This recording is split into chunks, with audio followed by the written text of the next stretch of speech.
Good morning and welcome to our virtual ALK Summit 2021. We are so excited to bring everyone together today. We have a great summit planned for everyone with ALK researchers, industry leaders, experts, advocates, speakers, and so much more. My name is Amanda Nerstad, and I am an ALK patient, wife, mom, and your ALK Summit chair for this year. First, we want to make sure that we thank our sponsors. Without them, this summit would not be happening.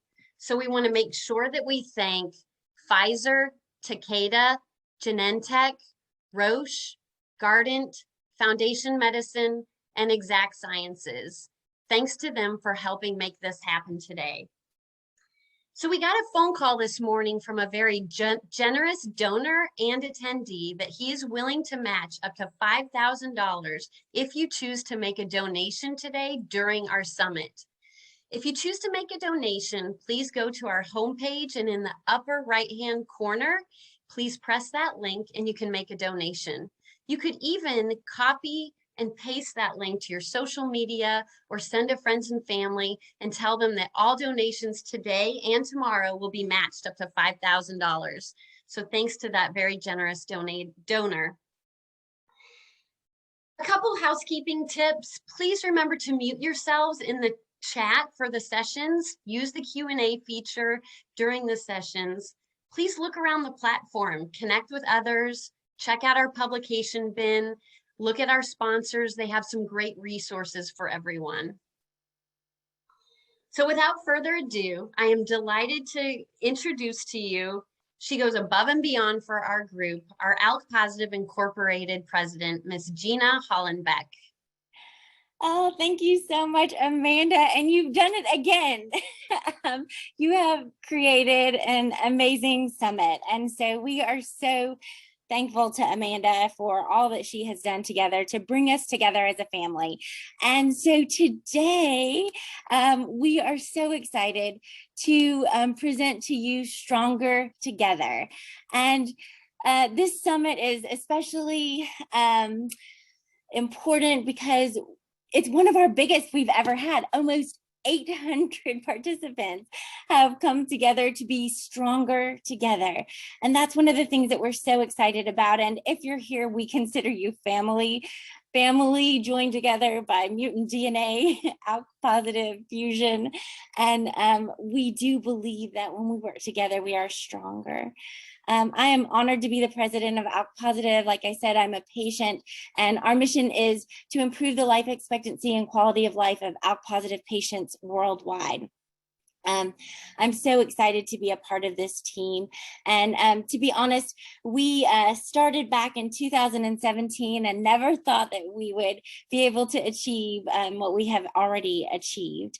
And back in 2017, we formed out of members of the Facebook support group. Now there are several Facebook support groups for moms and for people who've been diagnosed at later stages, and for dads and for care partners. And so it's so exciting that we can all come together to really be able to support this one cause and support each other, because we truly believe that we are stronger together. Back in 2017, we were so lucky. We decided that as a group, we wanted to come together and we wanted to fund research. And so when we came together, thankfully, Longevity was our very first fiscal sponsor, and they kind of took us underneath their wing, and they allowed us to not only fundraise for research, but as patients, we were able to choose the most impactful research using the opinions and help of some of the key opinion leaders in the ALK world. Then back in 2019, we raised over $1.3 million, and we were able to fund a grant with the Go2 Foundation at $500,000 to look at how can we look at combination therapies to really be able to target ALK-positive resistance mutations. These two fiscal sponsors have just been incredibly important to us, and without them, we wouldn't be where we are today.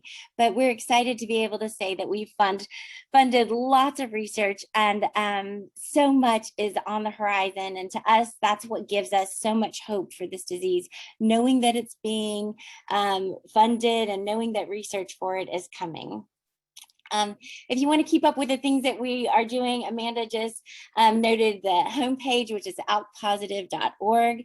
And on ALK-positive.org, remember, for today only, we have a very generous donor who is willing to match every single dollar for us, up to $5,000. So all of that can go to impactful research and to help the organization.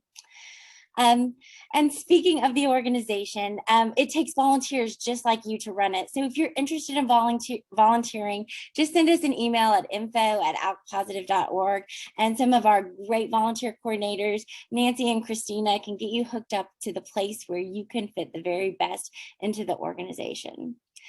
And speaking of talents, this is our amazing ALK-positive board. And if you see them, I hope that you'll thank them for all of the incredibly hard work that they do.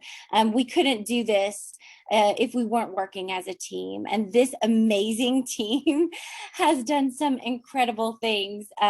This will be my last year to serve as ALK-positive president.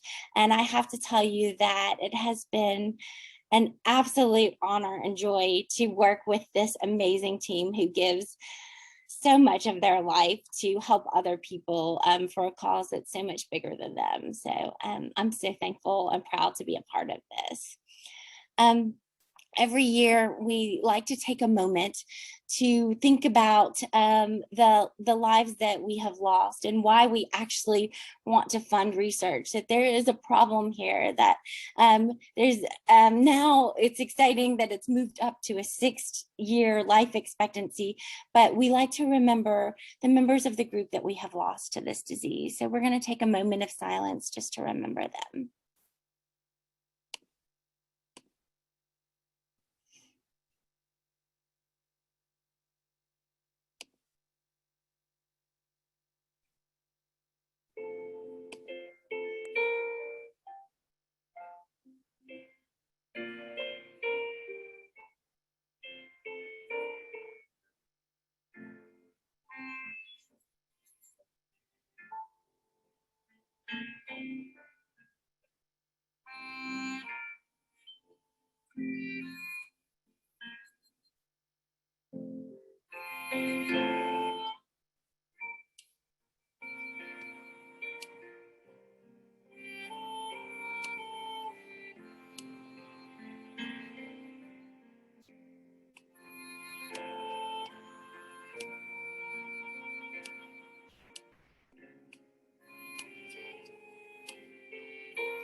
They said the video isn't showing. I'm so sorry. Thank you so much for taking this moment of silence.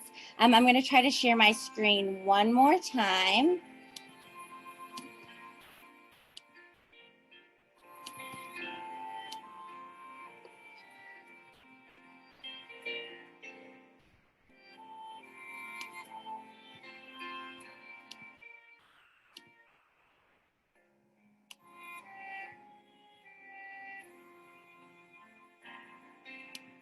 Sorry about that. Thank you guys so much for remembering those that we have lost.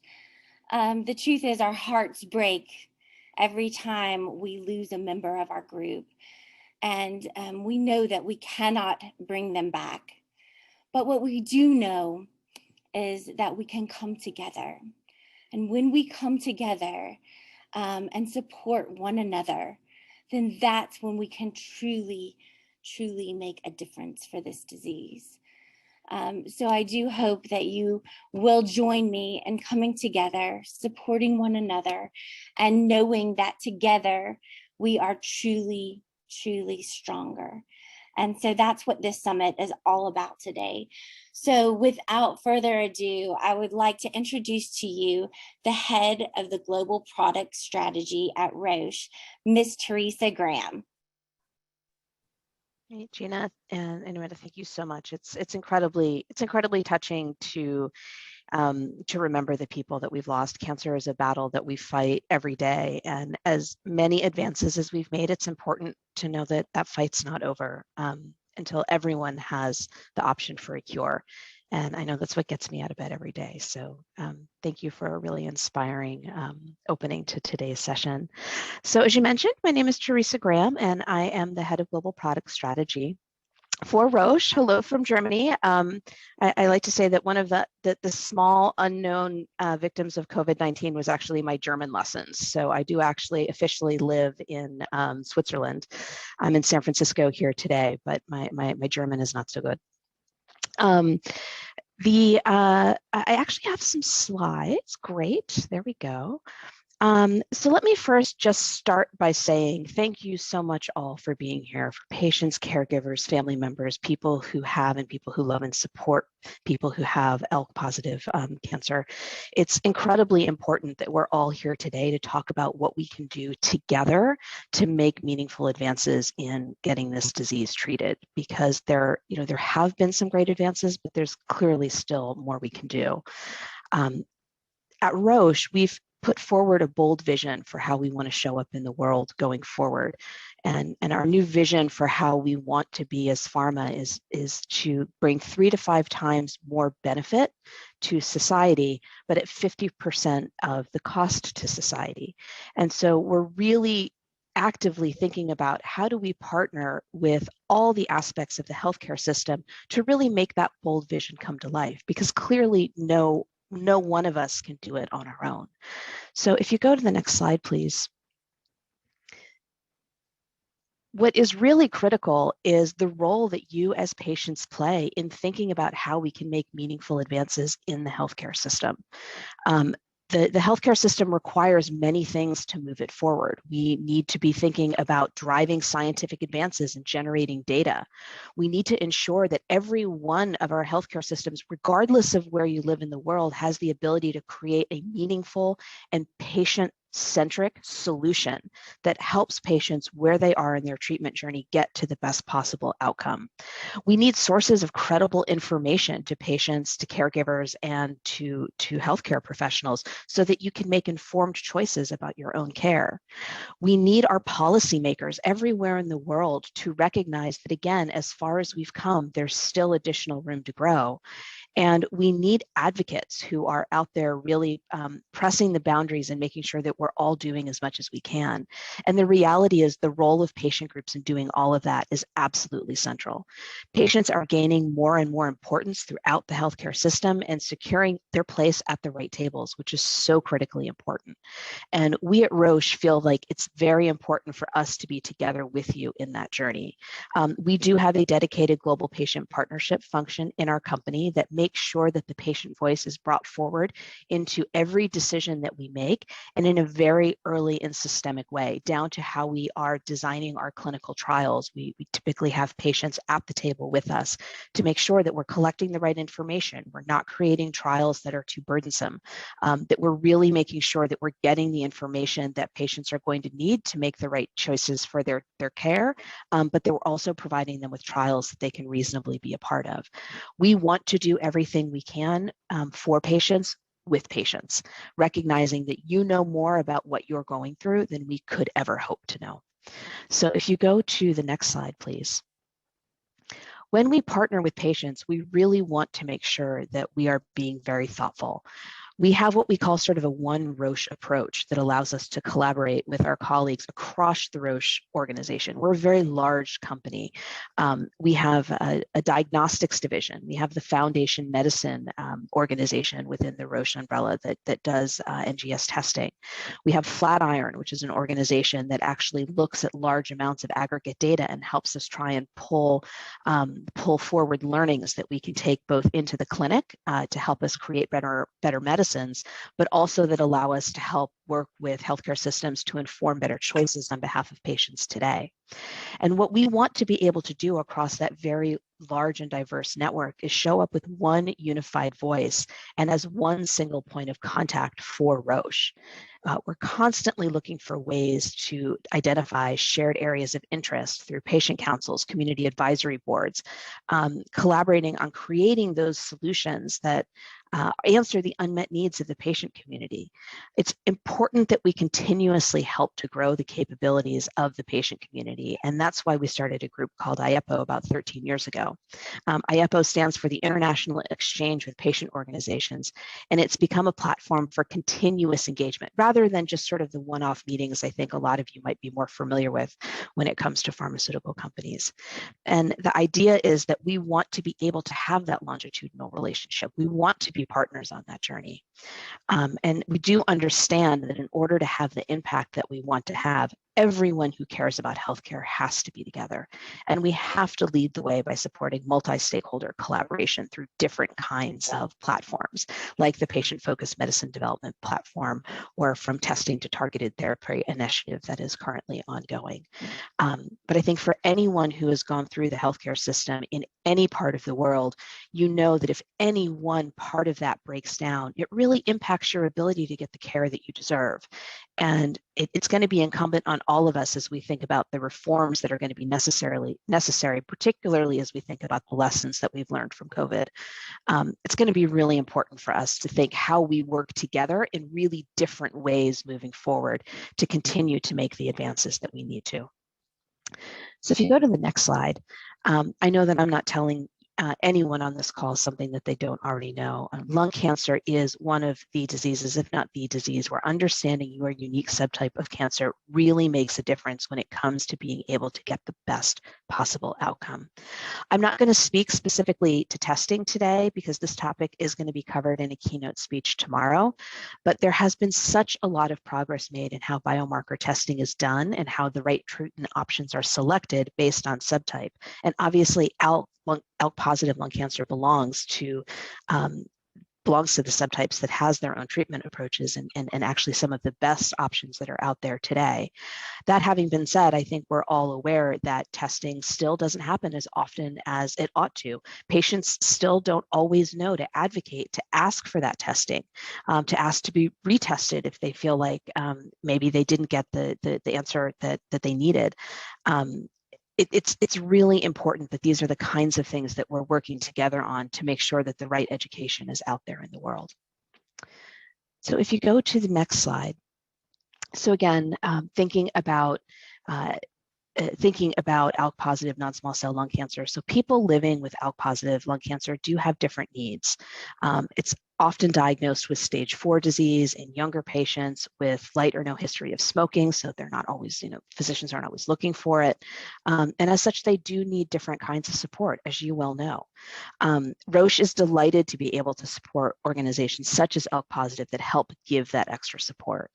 And we have tried to be one of the first companies and we have been one of the first companies to provide targeted treatment for ALK. So much has changed for people living with this disease in the last 10 years. And we're very excited that we could be part of giving that hope. But we still understand that there's more to do. Understanding the kind of lung cancer that you're living with is such an important step to understanding what options you might have. Again, I know that there is another speaker who's speaking to new developments coming up in the program tomorrow, but I really just can't stress enough how important biomarker testing really is. And that's because of what we see on the next slide. The treatment landscape has changed significantly. But we do hope that there's more to come for patients. It's important that everyone is aware of what the next line of treatment that is possible for them, what new drugs are being developed, what new regimens are out there. And perhaps if your situation affords it, participating in a clinical trial, it's the best way and the only way really for us to move science forward. Research and development are changing the prospects for many patients living not only with ALK-positive disease, but with all types of tumor mutations. And we at Roche are trying to make sure that those trials are as flexible as possible, giving participants the opportunity to take part in trials that are actually with their neighborhood physicians rather than having, or their community physicians, rather than having to go into big centers or travel long distances. So this idea for decentralized trials, such as what we see in Alpha-T in the US, is I think really going to be how we think about delivering care in the future. And this isn't just for lung cancer, but frankly for all types of solid tumors that have that ALK-positive mutation, because we do believe that there's an opportunity for us to help far more patients that have the ALK-positive mutation. So I'm going to stop there because I think it's a lot less interesting for you to hear me present slides and a lot more interesting for us to have a conversation together.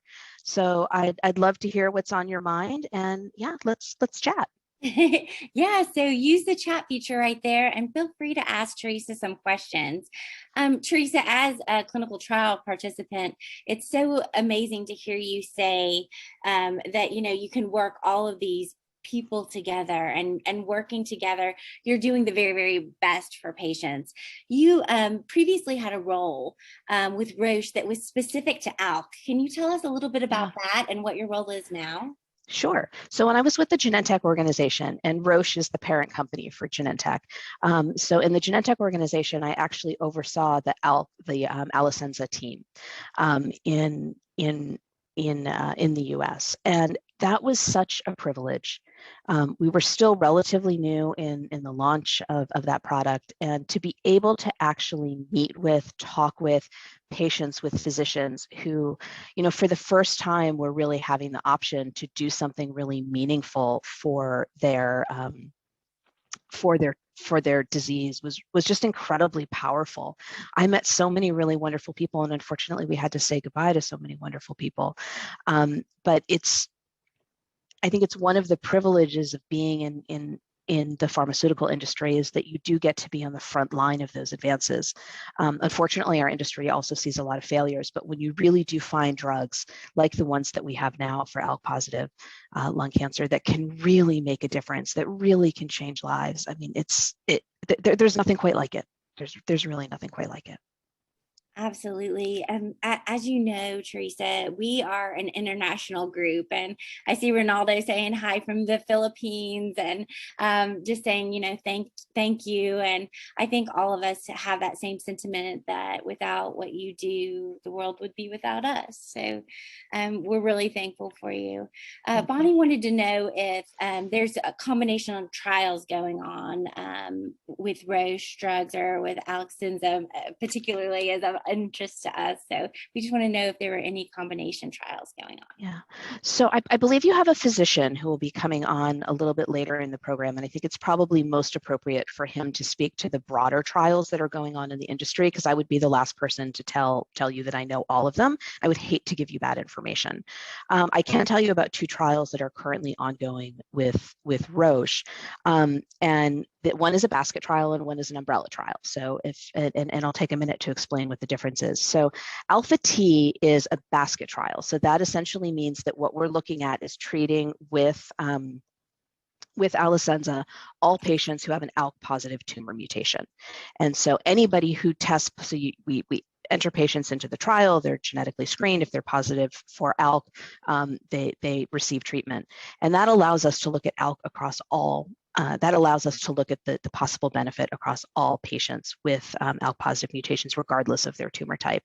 And then we have Tapestry, which is an umbrella trial. So that essentially is allowing us to look at many different drugs across many different kinds of mutations. And both of these trials are currently up and running. And I'll say both of them are actually not enrolling very well. And so this is where I think it's really helpful for us to really work with the community to figure out what prevents people from actually having access to these trials, because these are two things that we're using decentralized trial models. We're hopefully trying to make it as easy as possible for patients to participate. But a lot of patients just don't even get offered the opportunity to go into a clinical trial. Another thing that we as an organization are working on quite a bit is the idea of sort of inequities and disparities in clinical trials, and the fact that there are certain patients and certain people who just don't even get offered the opportunity to join a clinical trial. And that's really terrible, because that's often where some of your best, most cutting edge treatment can be provided. And so I saw someone asking questions about these two trials. We can certainly provide information, Gina, Gina, to you and Amanda about where to get more information on these trials. But I would also really encourage you to listen to what the physician has to say when they're on later in the program, because they're going to be your best source of where to go for trial information. Right. I got to a place where I really needed to look for a clinical trial, and it's very difficult, even for people with, I'm a nurse with medical knowledge, to find a clinical trial. It's so hard. I think the statistic is like less than 8% of oncology patients actually participate in clinical trials. Yep. And, really in our group, looking at addressing diversities and disparities is something that we do internationally all the time. So it's exciting to hear you say that. Are there any ideas of how to bring the trial to the patient? It's a great question. And honestly, it's one we've really, really struggled with, right? Because in some ways, the healthcare professional is a little bit the gatekeeper in terms of what they offer. But what we are really trying to lean into is working with patient groups to figure out, how do we actually provide you guys with portals to information that you can share and disseminate amongst yourselves? Because asking and expressing a willingness to be part of a clinical trial is often one of the most important things that a patient could do with their healthcare professional. And if your healthcare professional is not able to give you that information, then asking for second opinions is always something that patients should consider doing. Because to your point, Gina, I mean, the reason that we're at 8% is many, the majority of patients don't even get offered. And you find that when patients are offered and they know what's possible, people are willing to participate. I mean, people living with these diseases are incredibly generous with their time. And their willingness to try and advance the science. And I just wish we had a better way to get that information to people. Right. Well, we know that Roche can create the most incredible drug, but if patients don't participate in clinical trials, then we can't get those drugs actually to the bedside unless we know that they're safe for patients. Exactly. So that is something that we hope that we can make sure we kind of maybe change the narrative from being a lab rat to maybe being a pampered poodle, Well, and this is where honestly we're really trying to double down with actually getting patient feedback as we're designing our clinical trials for exactly this reason, right? Like, what information is really necessary? What tests can we avoid having to make patients take if we don't really need that information? How can we think about scheduling visits so that they're more convenient? All of those things make a big difference in somebody's ability to even begin to consider being part of a trial. So, this is another place where we've really tried to engage differently with patient agencies across all of the diseases that we develop medicines for, to try and make sure that we're making it as easy as possible. We have a lot of room to go. I'm not going to lie, but it's a goal of ours. And so I would just ask any of you who's on this phone, if you ever have the opportunity to provide input, please do. And please do not believe that we're the experts here. You're the experts in living your life, and you have to tell us what's going to work and what's not going to work. Absolutely. So changing the subject a little bit, Mark wants to know if there's any type of immunotherapy drug coming out for ALK that Roche is working on. Not that we're working on, no. I mean, I think, with immunotherapies and the targeted mutations, I mean, the question is always going to be, and the big question, I think, in immunotherapy going generally is combination therapy, right? And so I think that will be the next generation of where we see immunotherapy going, is combinations. And you're starting to see those combinations spring up all over the place.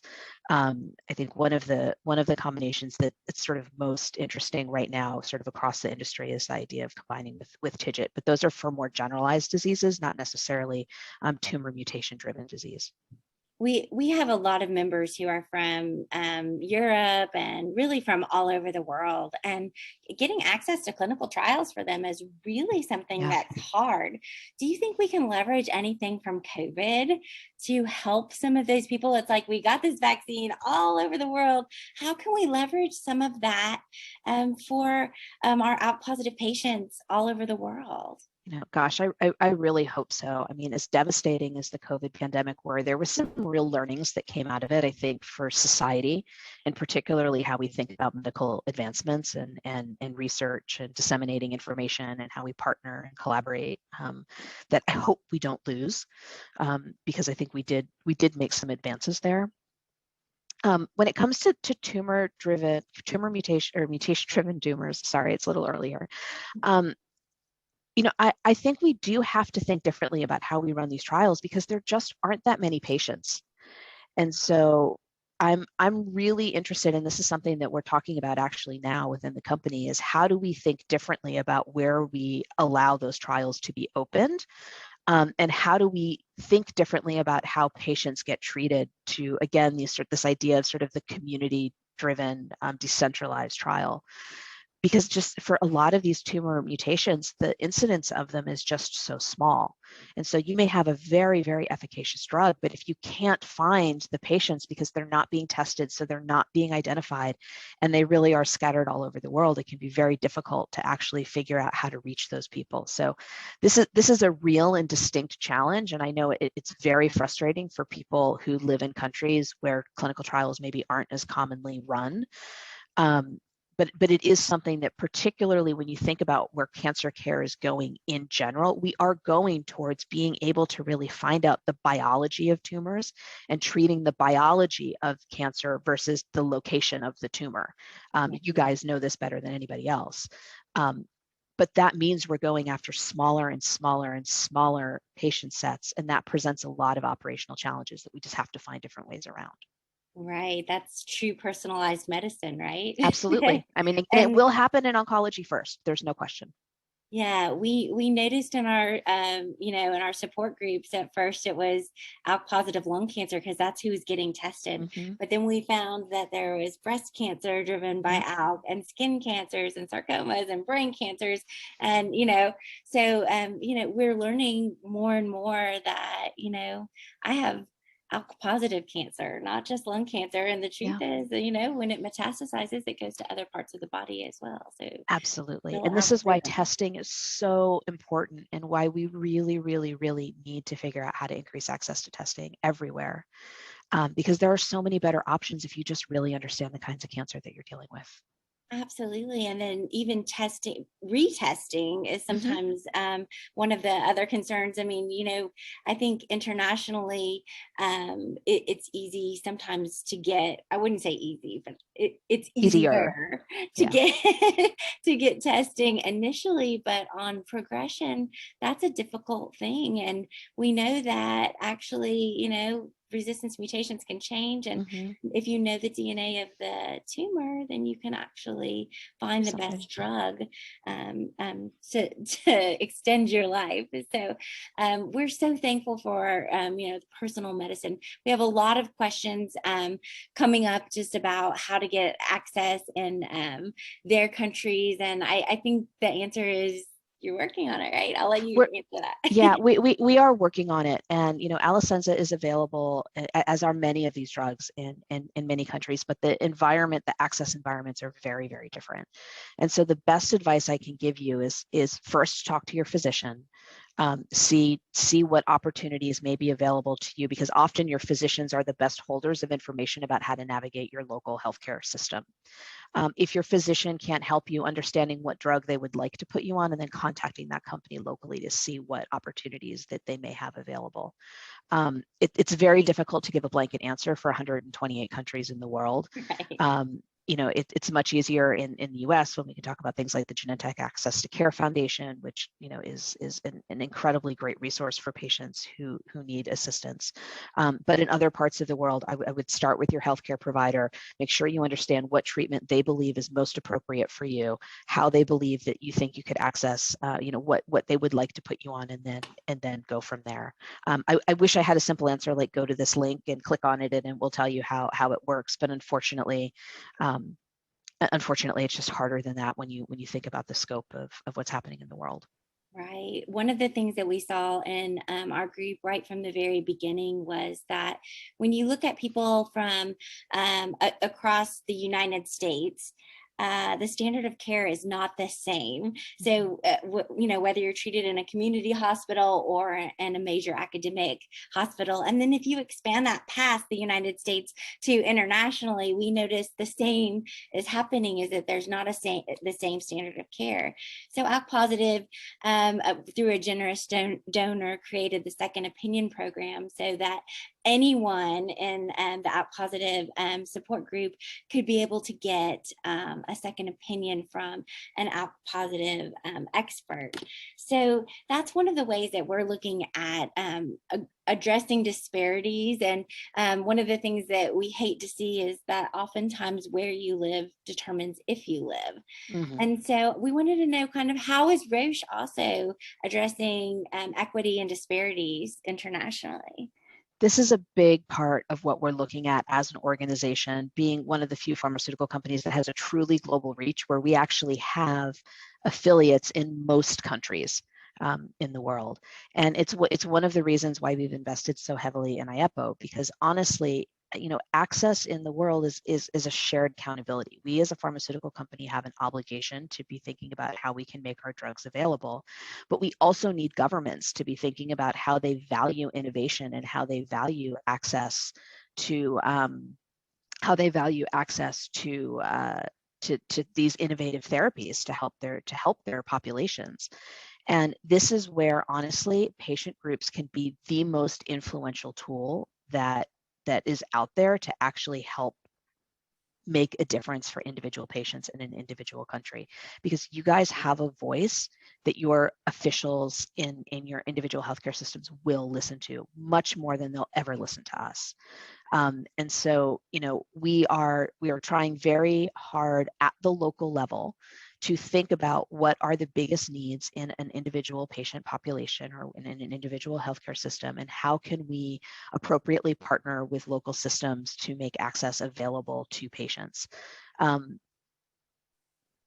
the local hurdles sometimes are very interesting and very unexpected.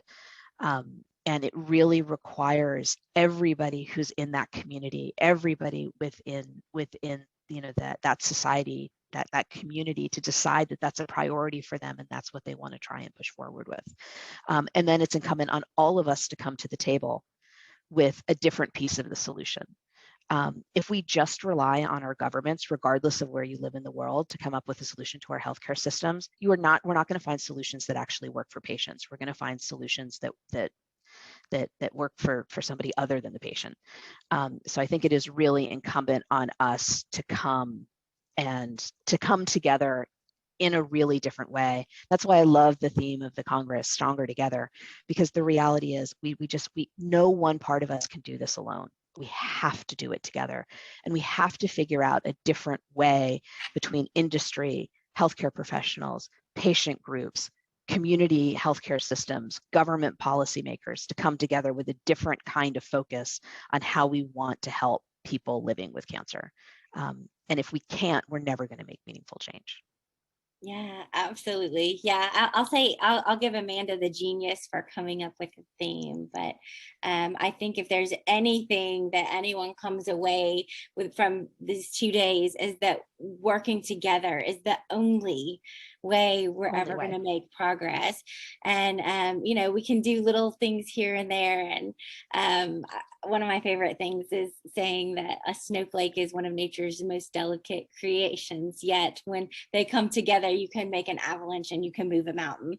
And so, those are kind of some of the things that we have to think about as groups, that just like you were saying, in your community, it's important to build a strong group in that community, but then bring that community to a bigger organization and a bigger organization, and make sure these worldwide organizations are coming together to make change. And I think that's one of the things that we saw so vividly on the pandemic, is people were truly working together from all countries, from all over the world.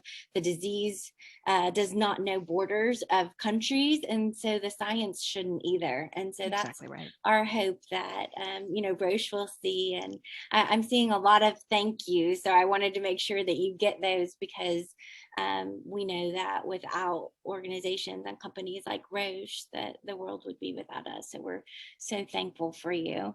Okay, so I'm going to go to something, change the subject a little bit, but they want to know, is there any chance that there's going to be an Electinib 2.0? Allison's a 2.0. So I think we always look to see what how we can make advancements in any medicine that we have, and how we can continue to push the bar forward. So there's nothing that I have that I can share at the moment, but just know that we're always looking to improve our ability to help. I mean, there's been a lot of advances in ALK-positive treatments over time. There's a lot of really great therapies that are out on the market today. And I think we're going to continue to try and push forward for drugs that are more efficacious, for drugs that are safer, and for drugs that are more convenient. I mean, I think it's one thing if you're going to take a drug for, a year or two. It's another thing if you're going to take it for 10, 12, 15, 20 years, which is where we're headed with a lot of these. And that, that means we have to think differently about how convenient and how tolerable oncology medications are going forward. And so that's another thing that we also are increasingly thinking about as we consider what we're bringing forward in our pipeline. What's a drug you're going to want to have as part of your life for a really long time, because that's what we hope the ultimate outcome will be. Yeah. So somebody wants to know, is there any chance we can take the Allison's pills and pop them all into one pill? So we only have to take one pill a day or one pill. I wish it were that easy. Believe me. It's I'm not a chemist by training, but I get little lectures every day about anytime I say, like, that pill's so big, can't we make it smaller? Can't we make it one pill instead of two pills? It's not that easy. So we know that the official title for it is pill burden. We know the pill burden, it can be a little high, but yeah, I wish it was a simple solution on that. Okay. And is there any change on your marketing strategy or how you're packaging or anything like that? Anything we can be expecting in the future? Nothing that I think would be particularly relevant for you guys. Okay. What's most important is that hopefully, regardless of what therapy you're on, you're having a good experience, you're getting the clinical benefit that you want, that you are being able to tolerate your medicine, and that it's allowing you to live your life. And I wish that for every patient, regardless of what therapy you're on. Yeah, absolutely. Thank you so much. So somebody wants to kind of know about the temperature sensitivity of Allison's. Can you tell us a little bit about that? Is it Good Lord, that is an amazing question that I am not the right person to answer. Okay. But I love that someone is thinking about that. So if we could maybe take that question down and be sure to get the email address of the person who asked it, we'll be sure to. That's one of those things I definitely would not want to give you a wrong answer on. So absolutely. Eve, just send that question to info@alkpositive.org and we'll make sure you get the answer to that. Yeah. And if anybody has more specific questions that we're not addressing here, we are very happy to answer them. So just if there's an easy way to get them to us, we're happy. I've been talking so much. Amanda, do you want to ask any questions at all? If not, I'll keep asking, but I want to make sure Amanda has plenty of time to get in there too. No, you're fine. No, the temperature for Allison's pills is sometimes a hot topic.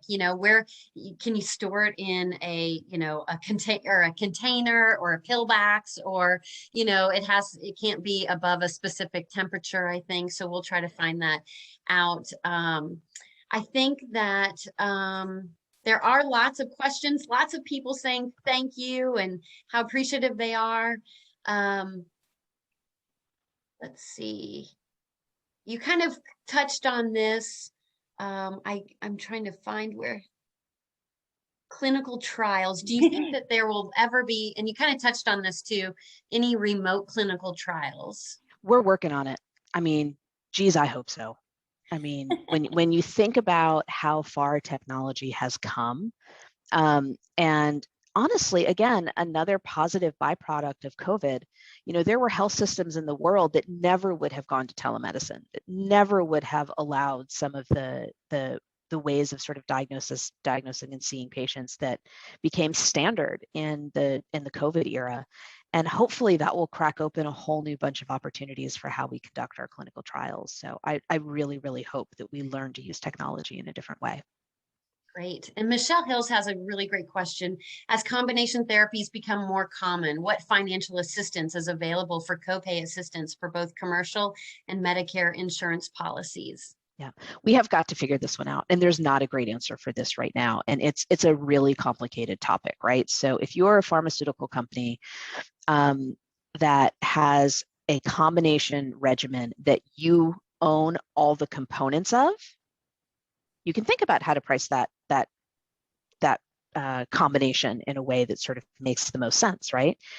What is more common is that those combination regimens are owned by different companies, right? So the different components of the regimen are actually coming from different parts of the organization or different parts of the industry. So maybe we have one, maybe Merck has one, Pfizer has one, a small biotech has another, whatever the case may be. It's much harder to legally figure out how to price a regimen in that way. So there have been some innovative things that have been brought to CMS in the US. It's been very difficult to figure out how to make this work, given all the rules and regulations in the US, let alone in other parts of the world. But it is something that it is on the minds of everybody in industry about how we make this work. Because while we believe that combination treatment is the future and is what is going to allow us to make the biggest advances going forward, we've got to figure out a way to make it more manageable from a cost perspective. And it's going to require us to think differently about how we how we allow ourselves to think about pricing. We're far from there. Gotcha. Steen from Norway has a great question. Is Roche looking into pro-tax for ALK? There's been registered several patents involving the electin structure. So wouldn't this be a natural progress? Yeah, so it's a great question, not that I'm aware of. But we have multiple research and early development engines. So you could probably do a Google search and prove me wrong if I am in fact wrong, but not that I'm aware of.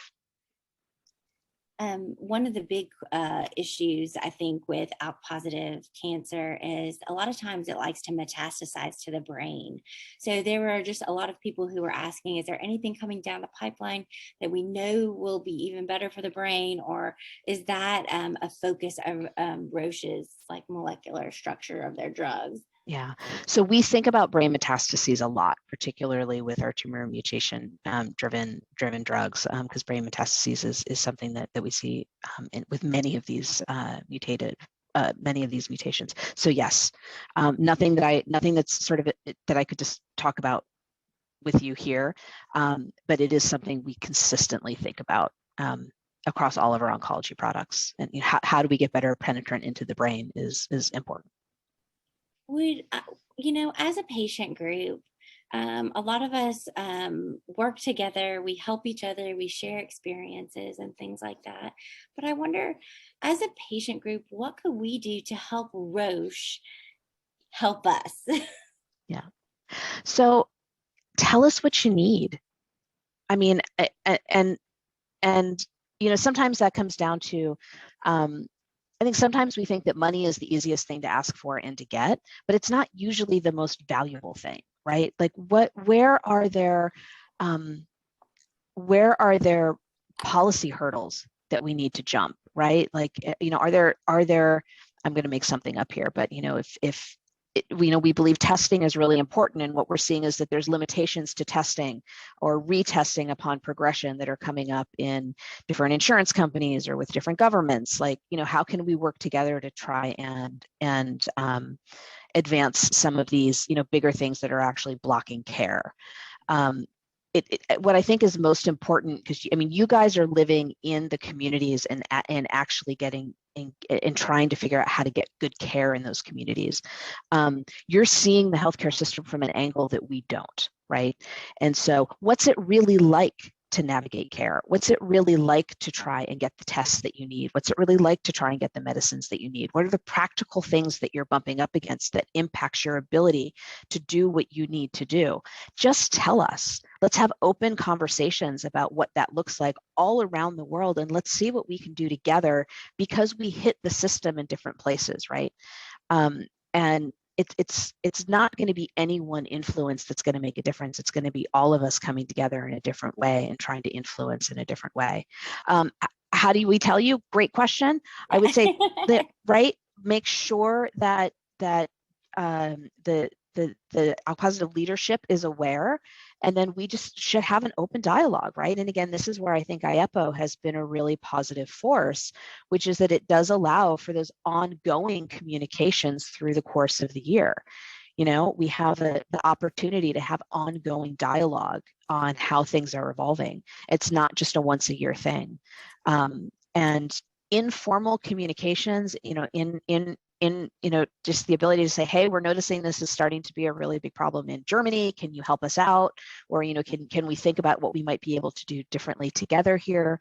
You know, those are really important because, again, you just see it from an angle that we don't. And we, you know, in places where we can partner together to create a different kind of solution, I think is really important. I was looking at some of these questions. There were some others about temperatures. It seems like that's a big thing. Always cost is one of patients' biggest hurdles, and it's one of the things that we see over and over again in the group is somebody saying, "I can't get my medicine. Somebody help me!" And we're like, "Wait, that's illegal. Don't give your medicine to people without a prescription." You know, and so, but we don't know really how to always help people. Particularly, I think there's copay assistance programs a lot of times in the United States, but we just don't really see them internationally. And so I was just wondering, like, how can we help patients with that hurdle with the drugs that they receive from Roche? Yeah, I mean, this is a really challenging question, right? Because again, the copay assistance programs, you know, a lot of that exists in the U.S. They're not allowed in other parts of the world. And so, you know, again, the best advice I can give you is talk to your physician and then talk to your local Roche affiliate. You know, there are places where there are options and help available, and then there are unfortunately places where there aren't for a variety of different reasons. But you know, every local situation is so different. But I guess the one piece of advice I would give you is just don't give up. I mean, if you need treatment, make sure you're asking, and you're asking the right questions to the right people, and because you never know. And I think, again, it's impossible. You know, the situation in Germany is going to be different than the situation in Italy, than the situation in Ghana, than the situation in Peru. And so it's hard to give blanket advice other than to do your research, ask your physician, use them as a partner, you know, contact the local affiliate for any company whose drug your physician may recommend that you take, and see what's available, because you never know. I wanted to see one of the patients on here wanted to know a little bit more about the Tapestry trial that you were talking about. I wondered if you could just tell us about that and what the benefit is to patients to be a part of that trial and how, you know, that works. Yeah. So actually, well, we may not have provided this, but there was a slide in the backup on Tapestry. So I'm just taking a quick look here. So essentially what Tapestry is it's, as I mentioned, it's an umbrella trial where we're actually looking at trying to find patients with a mutation-driven lung cancer. We're anticipating that over time we'll probably screen around 40,000 lung cancer patients via NGS if they meet sort of a general inclusion or exclusion criteria. And then they enroll once we know they have a specific mutation. And then right now there's 1, 2, 3, 4, 5, 6, 7, 8, 9, 10 arms in this trial that give you access to drugs for ROS1 fusion, NTRK123 fusion, ALK fusion, TNB high, ATK123, HER2 mutations, multiple different kinds of PIK3CA mutations, BRAF mutations, RET fusion mutations. So, you know, this is really an umbrella trial for people who have many different kinds of lung cancer or non-small cell lung cancer driven mutation. The Alpha T study is more for patients who have an ALK-driven mutation. So again, it just sort of depends, you know, where you're at in your treatment cycle. But both of these are really interesting trials that we think could potentially really help to advance our understanding of how these targeted therapies work. And it would just be great to be able to get more patients to potentially be able to enroll. Great. Some of the patients want to know, how do we find our local Roche affiliate? Like, how do we find our local rep? So if your physician can't give you the contact information, Google it, because it will be there. So, and again, we have a physical footprint in a lot of countries. And so, you know, just use use the ability to reach out directly to them. Often though, your physician is going to be your best and most direct way to kind of get where you need to get to. Yeah. So most of the people in our group obviously are ALK positive. They've already received biomarker testing, but we know that getting biomarker testing, just like you said, is such a hard thing to do. It benefits really all of the drug companies, all the pharmaceutical companies, to be able to do biomarker testing so that patients can have access to their medications. So I was just wondering, is there anything that Roche is doing to make sure that on diagnosis, right at the point of diagnosis, that patients are getting tested? We are doing our best to educate physicians, healthcare systems, payers, that the best path to a good outcome for a patient who has been diagnosed with cancer is to get biomarker testing, to get a good NGS test. NGS testing rates are increasing in many parts of the world, and they are still incredibly low in many parts of the world. And some of that has to do with access to testing and financial considerations. A lot of countries will only test on progression versus sort of testing on initial diagnosis. This is a place where I think we can and should be working much more closely together with patient organizations, because honestly, there is no better way to ensure a good outcome than to really know what you're dealing with. One of my favorite sayings or expressions is, the most expensive drug is a drug that doesn't work, right? So if you're taking a drug and it doesn't work, every dollar is wasted. And more than that, you're burning precious time that you really just don't have. And so, hopefully as NGS testing, as our ability to do liquid testing advances, hopefully that makes it easier, particularly for some patients who might have a harder time with tissue. But, we have got to find a way to get testing rates up everywhere in the world, because we waste a lot of resources, valuable resources and valuable time when we don't test. Teresa, we have just about 4 minutes until our session closes, but we wanted to make sure that we ask you, whether it is professionally or personally, what does Stronger Together mean to you? So we talked about this a little bit previously. I actually started my career in the nonprofit world, and so I'm a big believer that change doesn't happen unless you get motivated parties together who have multiple pieces of the solution, and you drive a change that actually makes sense. I think, in many parts of the world, whenever we talk about the healthcare system, we tend to focus on one tiny little piece of it, depending on where you are in the world. And the reality is, fixing one tiny little piece is never going to drive meaningful change, and the kind of change that we need for for patients and for families.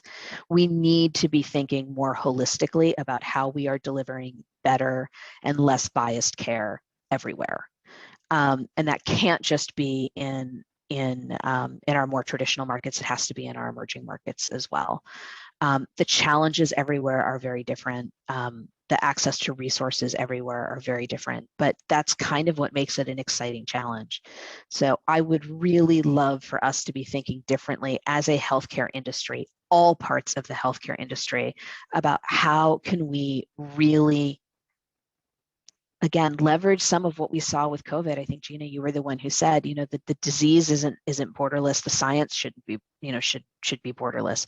We learned a lot about how, when we as a global society have a common enemy, a common thing to beat, how we can come together, how we can learn to trust each other differently, how we can share information more effectively, how we can run trials more effectively, how we can advance and accelerate science more effectively. We learned a lot. I sincerely hope that as a global society, we can continue to be stronger together and figure out about how to take all of the components that we've learned out of one of the most devastating things that has happened to the world in a century, and figure out how to make that look different for all of the diseases that we have to fight going forward. I lost my own mother to brain cancer 3 decades ago. All she had was chemotherapy, palliative, basically. I wish she was alive today, because I guarantee you we would have had a lot more Christmases together. And that science was hard won. We could do so much more, so much faster if we could figure out how to be stronger together. So, I mean, I love your title. I think it's amazing. And I'm so appreciative of the work you do. You've been fabulous, Teresa. Thank you so much. And we'll go ahead and close out the session. Great. Thank you so much for having me. I really appreciate it. Thank you so much. We're going to take a break and we will be back at 11:15 Eastern time for our research funded by ALK-positive Incorporated with Colin and Emily hosting that, and all of our researchers will be attending. Teresa, we can't thank you enough for your time and for all you do for our ALK-positive support group. Thank you so much. Bye.